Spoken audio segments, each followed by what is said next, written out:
Returns के लिए? Best तो है, लेकिन रिस्क भी सबसे ज्यादा Risk भी है। है। सबसे ज्यादा रिस्की भी और बेस्ट भी, दोनों साथ साथ हैं इक्विटी के लिए या फिर स्टॉक्स के लिए। स्टॉक्स और इक्विटी में कोई खास फर्क नहीं, दोनों सेम है।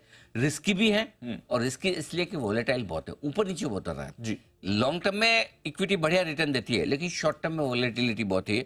और इसीलिए जितना जल्दी और जितने लंबे समय के लिए आप इक्विटी में पैसा लगाएंगे, उतना ही सबसे ज्यादा फायदा होगा। तो जितना जल्दी, मतलब अब जितना जल्दी क्या, जेनजी से जल्दी क्या लगाएंगे, पैदा होते थोड़ी लगा लेंगे, तो फिर आपके पेरेंट्स लगाएंगे, आप थोड़ी लगा रहे हो। 12 साल की उम्र से लेकर आप 27 साल की उम्र में आपने इक्विटी शुरू कर दिया, तो आपने जल्दी भी कर दिया, लंबा तो जिएंगे ही जी। लंबे लंबे समय के भी लिए कर दिया। आपको सबसे ज्यादा फायदा इक्विटी से होगा। मिनिमम 3 से 5 साल के लिए आपको इक्विटी में इन्वेस्ट करना है, मिनिमम। ज्यादा करें तो और बेहतर। ठीक है। इक्विटी में कैसे निवेश करें? स्टॉक्स डायरेक्टली जाके खरीदें या म्यूचुअल फंड्स में पैसा लगाएं? क्या करना चाहिए? देखिए, जो जेनजी हैं, बच्चे हैं, है ना, तो नेचुरली उनके लिए रिसर्च करना मुश्किल काम है, इम्पॉसिबल तो नहीं है, लेकिन 100 में से 2 ही कर पाएंगे लोग, बाकी 98 तो नहीं कर पाएंगे रिसर्च। सो इसलिए बेहतर ये कि आप इक्विटी म्यूचुअल फंड्स में SIP करिए।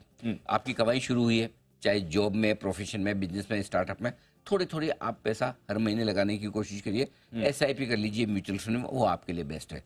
दूसरा तरीका ये है कि खुद स्टॉक चुनने के बजाय इंडेक्स फंड में पैसा डाल लीजिए। कोई सेंसेक्स, निफ्टी या मिड कैप फंड है, उसको लेकर जो फंड्स बने हुए हैं म्यूचुअल फंड्स में, उसमें आप डाल के रख दीजिए आराम से।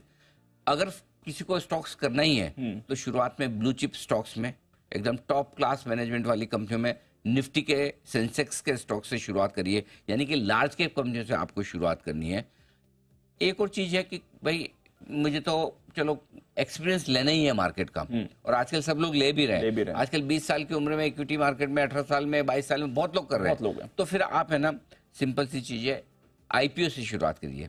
जो कोई अच्छी कंपनियों के IPO आ रहे हैं, फॉर एग्जांपल टाटा टेक्नोलॉजी का IPO आया था, जो हमने स्ट्रांगली रिकमेंड किया था। इस तरह के बहुत सारे IPO आते हैं जो हम स्ट्रांगली रिकमेंड करते हैं। तो फिर आप IPO से शुरुआत कर सकते हैं अच्छी कंपनियों। तो एक आपको एक्सपीरियंस हो जाएगा कंपनियों का भी, और उसके बाद आप सेकेंडरी मार्केट में बढ़िया ब्लू चिप स्टॉक्स में निवेश कर सकते हैं। बिल्कुल।